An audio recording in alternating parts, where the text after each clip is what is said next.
Hello guys, I hope all of you are doing extremely well today. So in this video I'm gonna show you how did I make a Go microservices application using the GoChi library.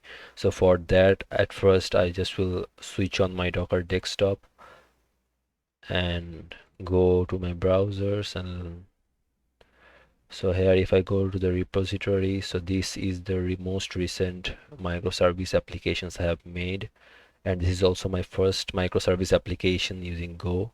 So as you can see, I have included the whole system design, high level system design here, how the whole Go microservice is working, and this is just a preview of the front end, how it looks like, and some three common instructions so that you can also run this same application in your own local host or in your own computer. Because I didn't deploy it as because deploying microservices is just a headache, and also deploying dummy microservices requires a lots of resources also, and which I don't want to pay for. That's why I am not going for deploying this application, but I have just make it for practicing my coding knowledge and all those stuffs. So let's start explaining this. So as you can everybody can see, my Docker desktop is already switched on. So I am using Docker desktop, but if anyone is fond of using the terminal version, so you also can use that. So basically this is a full-fledged Go microservice application, and I have used the technology like MongoDB, RabbitMQ, PostgreSQL, Golang, Gochi, and Mailhog of Docker. So let's get started. To get started, we actually have to run three commands in our terminal. So I will open my terminal here and add one by one command by copying this. So let me first copy this one and paste it. So it's taking a little bit of time, don't know why.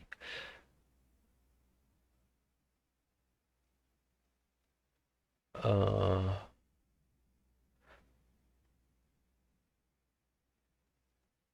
mm, mhm. Okay, so let it install. I don't know why the network is so slow today. So the thing I wanted to actually explain is this architecture, right? So here we can see our client, and the client is talking directly with the broker service, and the broker service has multiple functionalities. You can think the broker service also has a load balancer, but it actually decides which application or which container to connect or which microservice to connect. So it has all the logic. So according to the operations performed by the front end, the broker will decide which microservice to hit. So in this case, the broker, if actually you are trying to use a RabbitMQ, then it will actually broker will send a event to the RabbitMQ, and the RabbitMQ will publish it to the consumer, and the consumer will have the message and send it to the logger, and the logger actually will log it to the MongoDB database. Similarly, if there is an authentication operation, what will happen is through HTTP communication, broker will knock the authentication service actually will save the password and username in the Postgres database, and after that this authentication service will communicate with the logger service just to store all the logs that he has actually logged a user in the database. So the log will go here, and the logger service again will store that log inside the MongoDB service. Similarly, there is also a direct connection from the broker to logger service, is just to show the variety of network protocols that we can use for communicating between microservices. Suppose we can communicate between two microservices using HTTP, RPC, and gRPC. So all these three protocols can be used for communication very effectively from two microservices. So that's why this logger service can accept gRPC, RPC, and HTTP requests, and this broker service is also capable for sending HTTP, RPC, and gRPC requests to the logger. So in this way we can actually show all the use cases of this network protocols just by using two simple microservices. And the last one is the mail service. So it also have a mail service which is using a SMTP service called Mailhog, which is a development SMTP server which just helps to test you if your code is successfully able to send the emails or not. and I think it's more safe for development purpose. And then it's communicating the broker and the mail service via HTTP protocol.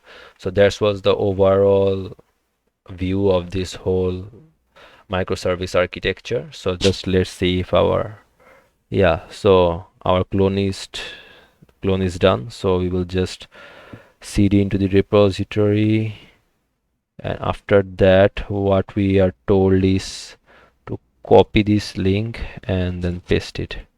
So I will do exactly that. Okay, it's saying my 5432 port is already running.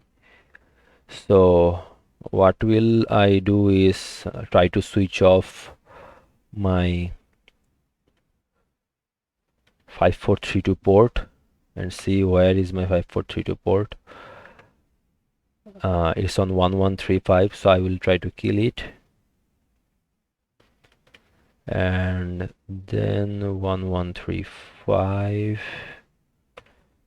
and then I will just do something like, let's get into the project directory because it actually contains all the make files.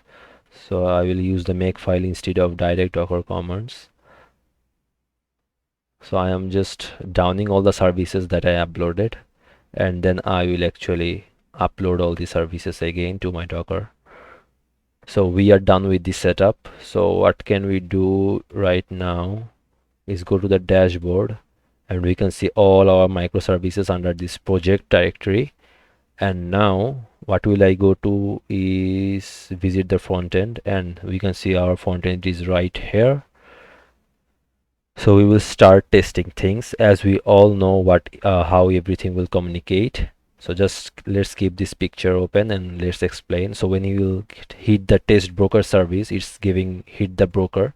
So what it will do is the client will hit the broker and the broker will just send a response. That's it. It's a two-way communication like a HTTP API, just sending one request and the broker will send one response. That's it. Then comes the send mail. So send mail is something which will communicate the broker, and the broker will communicate with the mail service, and we can see in the mail hog. So let me also start my mail hog server. So if we search, yeah, this is my mail hog server. So we can see that nothing, no mail is there right now. So if we click the send mail button, there is a mail, and we can see in our mail hog service. After that, the test authentication button, it will actually test to log the user. So it has a pre-built user. So if the user login is successful, then actually it will authorize you, and the communication will go like through the broker to the authentication service. And if the authorization was not successful, then authentication service will deny your request and all those stuffs. So let's test the authentication. It's saying error, you are not authorized to access this service. So what will I do is register the user at first. So it's showing me I am registered. Now what will I do is test the authentication again. Oh, now we are authenticated and we can get all our information like email, the first name, ID, last name updated, and all those stuffs of the user in this data object. Then comes about the logging. So here in this logging we will show how to log using HTTP, RPC and gRPC, and how our broker is accepting all these three protocols. So HTTP logging, logged, RPC logging, logged via RPC, gRPC logging is logging via gRPC, and the rabbit event. This is the last feature of this microservice communication or network communication. So the rabbit event will actually take an event and from the broker, actually the broker will push an event according to the client operation. Then this consumer will fetch this event automatically by the push methodology. And then when the consumer will have this event, then what it will do is actually take this event and put it to the logger communication service, and the logger will put it into the MongoDB. So this was actually the whole process. So let's also do like something like this. So we can also see we have logged via rabbit. So how now we will confirm that this thing and this thing is actually saved to our database and all those stuffs. So what can we do is I have two software actually. Those two software are Beekeeper and MongoDB Compass, which will help us to see our data and all those stuffs. So if I go to the localhost post service and just write the password as password and then try to connect it, we can see that we have created a dummy user called admin@example.com with a password, hashed password, and all those fields included in it. This occurred when we actually registered the user, and we also have seen that we have do a lots of logging like logged, logged, authenticated, and all this logging. So let's see if these logs are correctly persisted to our MongoDB database. So for that, what we will do is actually go to the MongoDB Compass and wait for it to open. And as we can see it's open, we will just go to the advanced authentication, username and password. Here I will say admin, and in the password I will say password, and after that I will just connect. So we can see our logs collection here, and here the logs folder, and we can see logged in as admin@example.com, http ping, rpc ping, grpc ping, rabbit event ping. So all those logs are being persisted in the MongoDB perfectly. So this was in a nutshell, and if I just wanted to show you more about the RabbitMQ, then I have to go to this 15672 port, and you can see that I have already some disk spaces, memory users are running. The most important thing is the channels and the exchanges. So there is only one channel but two connections, and the number of exchanges is 8 and the number of queues is 1. So this is the queue that I have created with no name, so it doesn't have a name. So the AMQP or the Rabbit service is actually giving me a random name.